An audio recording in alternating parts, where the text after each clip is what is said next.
maybe you've heard the name, or maybe for the 1,000th time you saw a tweet or a YouTube comment that said the words, Stan LOONA. Or maybe if you were lucky enough, you saw them at KCON LA and got a taste of them in person. LOONA, the group everyone seems to be talking about. If you're somewhat familiar with the K-pop scene, LOONA is a name that's commonly thrown around as one of the up-and-coming K-pop groups. A month ago, LOONA made headlines by making the first ever US appearance at KCON LA, and immediately, the internet was in a frenzy. The majority of the internet buzz surrounding KCON was centered on LOONA. For every activity, for every panel, LOONA was surrounded by hundreds and hundreds of fans. Every time they stepped on the stage, the cheers deafened, and at any given moment, the crowds would chant, LOONA, LOONA, LOONA.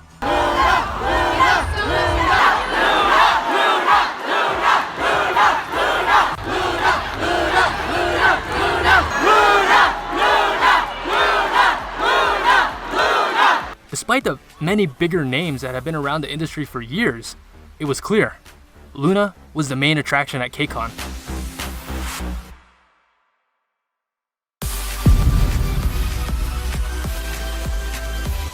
The hype was such that KCON was dubbed by fans as LOONACON 2019. This is like LOONACON. Yeah, you want to.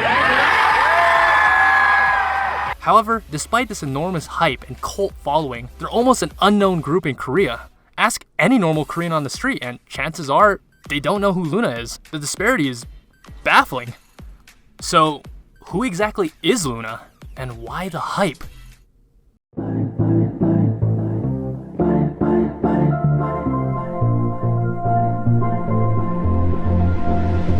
So, to understand, we need to go back, all the way back to March of 2016. A company was formed by the name of Blockberry Creative, or BBC for short. Their objective?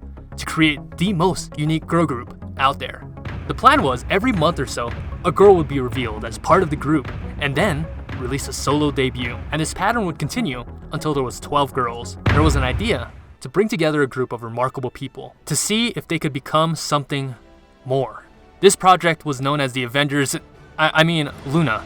12 girls, 12 singles, 2 years, 1 love. A project like this had never been done before. The usual method was that you reveal all the members of a group months before the release, and when they debut as a full group, with the rare exception of maybe adding one other member, Red Velvet. But BBC kept everything a secret, releasing teasers and MVs like movie trailers and TV episodes. In October of 2016, Heejin, the first girl, was revealed along with her solo single and solo album. From October to February of 2017, Hyunjin, Haseol, Yeojin, and Vivi all debuted in a similar manner. They made up the subunit called 1/3. The units have a much deeper meaning that I will cover later. From May to July, Jinsol, Kimlip, and Churi all had solo debuts and were formed in the subunit Odd Eye Circle.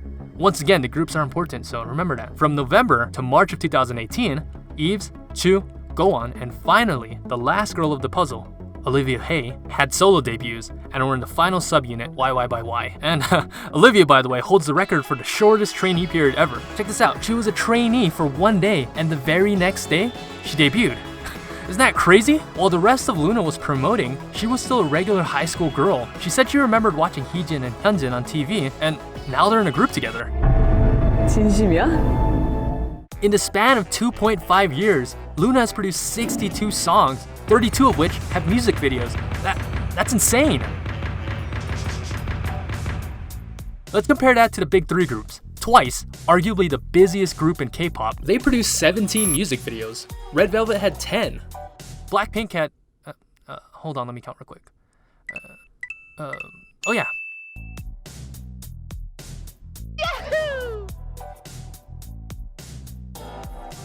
In 2016, TWICE, at the time of their debut, had the most expensive debut of all time, and it approximately cost JYP 500 million won, or about $420,000. Any guesses about LOONA's debut? 500,000? 800,000? 1 million? Try 9 times that.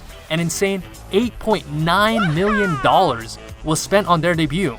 By the way, the Ilkwon Group, the owner of LOONA's agency, is a large, insanely rich corporation. They provide and manufacture arms and steel to different militaries, They're literal arms dealers, possibly richer than JYP, YG, and SM combined. With BBC funding the group, they were able to afford such a preposterous undertaking. LOONA is the most ambitious project in K-pop history.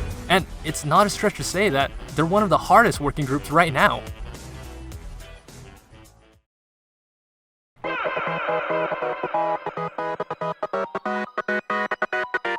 There's something special about the LOONA sound, something that attracts people to it. In a K-pop world filled with cutesy, girl crush, and bubblegum pop, LOONA stands as a breath of fresh air. During their 2-year pre-debut period, not only was BBC establishing a strong 12-member group, but also 12 separate solo artists that could each stand on their own. And these weren't just throwaway songs that were just, oh, we need a single, so let's whip up something generic real quick. These were quality songs, written, recorded, and filmed to fulfill a very specific purpose and fit a particular vision. More on that later. LOONA was built on the concept of being experimental, built with the idea that each of the 12 girls in each of the 3 subunits had their own particular sound and genre. So you can't classify LOONA as a whole into a genre because they had no genre, but at the same time they encompass all genres, from future bass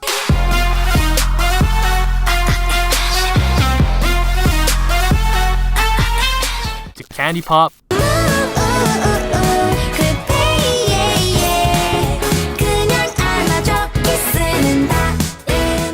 to rock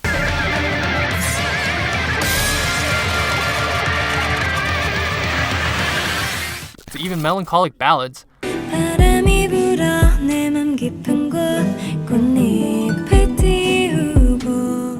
However, despite every song being unique, each song still had an aspect to them that made them sound distinctively LOONA. Along with that are the music videos. Each song and MV was beautifully crafted like a piece of art, which were uniquely filmed in such a way to make the viewer feel a specific feeling, but also filmed to feel the mood of the song. Every object, every outfit, every color, every word was purposely placed there to fit a specific LOONA vision. To achieve this vision, that meant flying out to Iceland, Japan, France, London, Los Angeles, Hungary. First, LOONA is primarily a piece of art. In your brain, you know you're watching a K-pop song, but also it feels like you're watching something entirely different, something nostalgic from a world that doesn't exist, some alternate reality from a parallel universe. This, of course, is the LOONA brand, the LOONA vision. And why does it feel like we're in another universe? Well, that will be answered later. Part of that LOONA sound are the girls themselves, of course. A lot of them have proven themselves to be strong singers, especially this girl.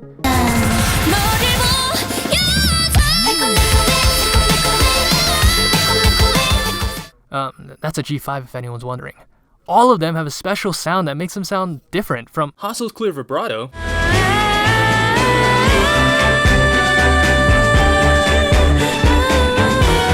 Heejin's jazzy melodic voice, Gowan's crunchy voice, to Olivia's high-pitched baby-like voice,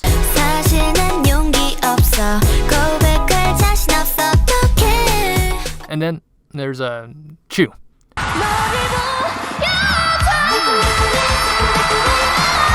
Now, I'm not here to say that LOONA is the greatest singing group of all time. No, not at all. I'm not claiming them to be the best singers, but they are the right singers. That when blended all together is just perfect.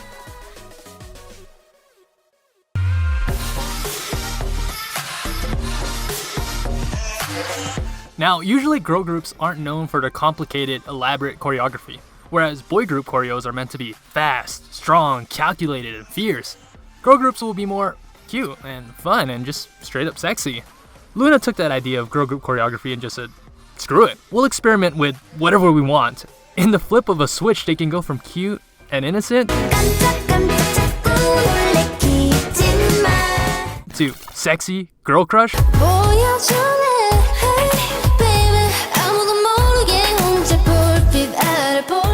to powerful and fierce.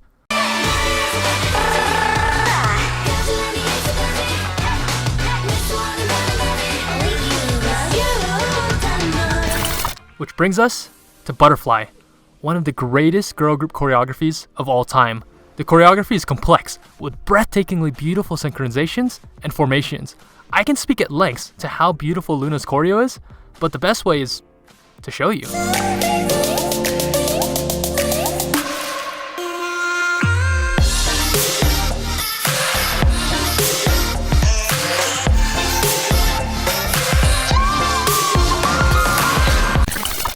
Notice in particular their use of space, how they traveled around the stage with intricate formation changes, level changes, and the shapes they created with their bodies. There's moments of sequential timing when movement was passed from one dancer to another. There's just so much going on, so many layers, and it all just blends together perfectly, like an orchestra of dancers. That being said, along with ITZY and GFriend, LOONA is one of the best dancing girl groups in the industry.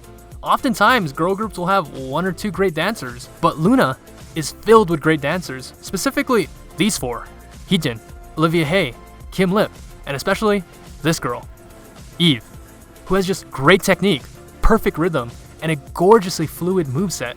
Any of them could be the main dancer on any group. Now, individually, LOONA probably doesn't have anyone to match Chungha, Chaeyeon, or Momo, but as a single cohesive unit, it doesn't get much better than LOONA.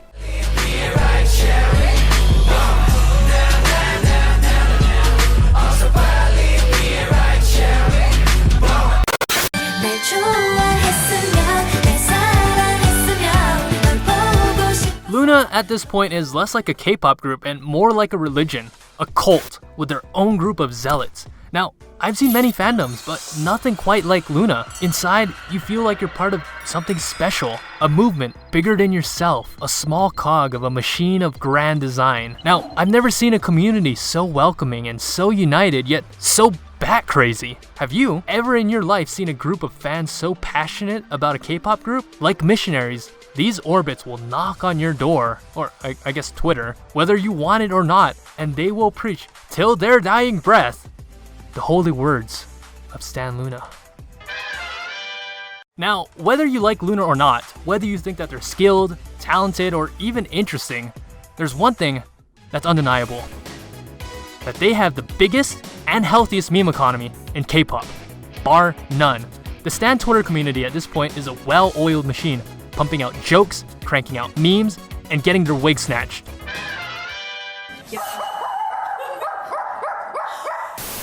주막된 히즌. 주변에 프랑스 사람들도 있는 거 아니죠? 안 돼요. I like bread. One, go!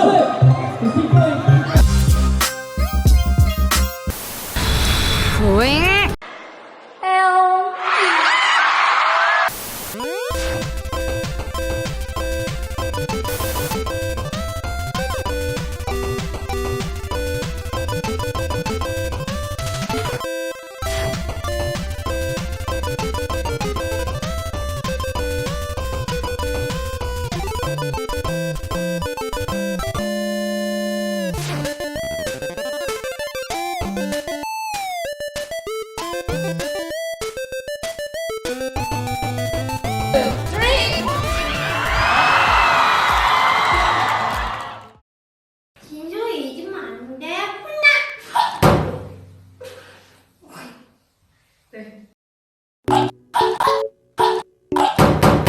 Now, if you've been watching for this long, chances are that you're not going anywhere soon. So I saved the heaviest topic for last. You orbits out there probably know what's coming.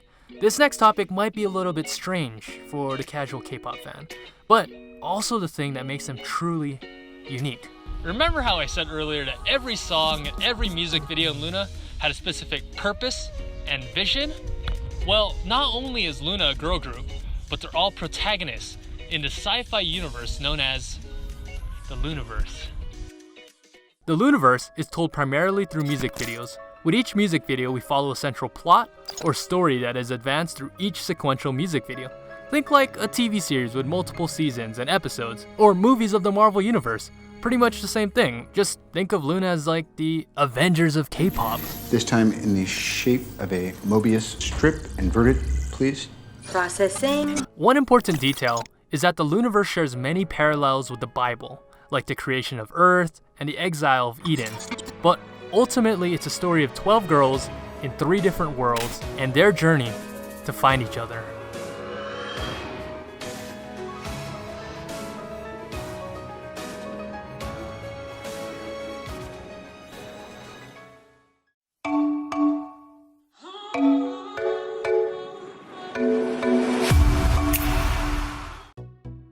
The story starts out with our first girl, Heejin. Here we witness the creation of the Looniverse. In the beginning was the earth, and the earth was without color, and black and white was on the face of the deep. And it was said, let there be colors. And there was colors. Now, colors play a central theme in LOONA. In fact, each girl in LOONA is represented by a different color. So Vivid, the first music video, essentially marks the creation of the LOONA universe. As the story progresses, Heejin is joined by Hyunjin, Hasul, Vivi, and Yojin. Just normal high school age girls who sing about high school stuff like friends, dreams, and high school crushes. Except Vivi. Vivi is actually an android from Hong Kong. And together, minus Yojin who gets lost in the story, they all make up the group LOONA 1/3. While in Hong Kong, Vivi meets a strange girl from a different world. Here, we're introduced to the second world of the story, Odd-Eyed Circle. Kimlip and Jinsol, two girls with special abilities who are traveling the Earth for something, but what? We learn that Kimlip has the ability of superhuman speed, Jinsol the ability of teleportation. Both of them possess what's called an odd eye, which grants the user the ability to travel between worlds. There is one more girl though, Cherry, who actually seems to be the most important member and the key to the whole story. Cherry is just a normal girl from Earth. However, through the guidance of Jinsol and a mysterious figure, she's transported to another world. This mysterious figure is revealed to be another Cherry, but different. Many theorize that she's actually from a parallel universe. I like to believe that she's from the future, acting as a guide to help Cherry on her mission. Kind of like Hermione in Prisoner of Azkaban, she finally joins Kimlip and Jinsol to accomplish her mission. And what exactly is their mission? It's simple, to gather LOONA. Which brings us to our third world, Eden. Now, Eden is a beautiful, utopian world where everything is perfect. Or is it? In the Bible, Eden is a garden where Adam and Eve reside, and in the garden, they could do and eat anything. All except the fruit from the tree of truth and knowledge. Eve partook of the fruit and was cast out.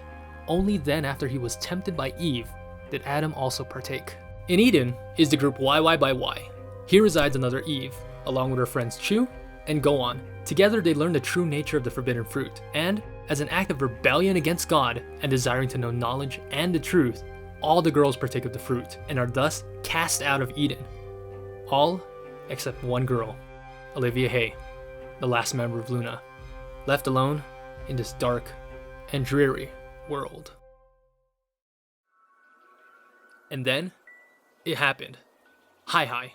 It was finally here. The culmination of 2 years, 12 girls, 32 music videos, $8.9 million, 14 episodes of Mix 9, 375 episodes of LOONA TV. Yojin was still a 14-year-old girl for crying out loud when this project started.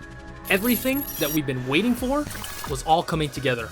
All this planning for one single event. Hi is the single most elaborate, most ambitious music video ever made. The Avengers Endgame of the K-pop world. As it begins, Odd-Eyed Circle scours the vast reaches of the earth. Their objective? To unite the girls. And together, break this curse which has been placed on the earth, an infinite time loop. Cherry finds the first girl, Hyunjin.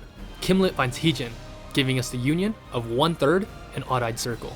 They are then joined by YY by Y, which gives us 11 girls. Odd-Eyed Circle gathers together for one last heroic mission: find Olivia Hay. As we hit the climax of the song, Olivia stands at the edge of the world, overlooking what will become her fate. And as Eve tempted Adam before, Eve watches Olivia from below. Olivia takes a leap of faith, partakes of the blood plum, and makes her descent to Earth. And now, LOONA is finally complete. And together, they all fly high. And that is the LOONAverse. This was a heavily watered down version of the story. I barely scratched the surface. If you ever go into the lore, you'll find that the story was founded on things like string theory, butterfly effect, quantum physics, color theory, and even the lunar phases. It's so complex, with so many layers. From the lyrics, the song, the cinematography, to choreography, everything is connected. Everything has a hidden meaning. Keep in mind that you don't need to fully understand the story and the lore to enjoy LOONA. It's simply another layer to an already beautiful masterpiece. Now, LOONA is at a unique point. LOONA could be coming back any day now, and for years the story has always been the unification of LOONA. But now that LOONA is united, I'm curious to know which direction BBC will take the LOONA story, and what exactly will happen next. In addition to the amazing vocals, the impressive dance choreography, the never-ending supply of memes, the stunning cinematography, the beautifully written sci-fi story, a huge part of LOONA is their message. Their message of love, of equality, of acceptance, love for yourself, love for your family, love for your friends, love for people that are different than you. LOONA teaches us that no matter what your race is, your religion, your social class, your gender, or even your sexuality, no matter who you are, we all have the ability to fly high, fly like a butterfly, if we all fly together. And together, we are LOONA.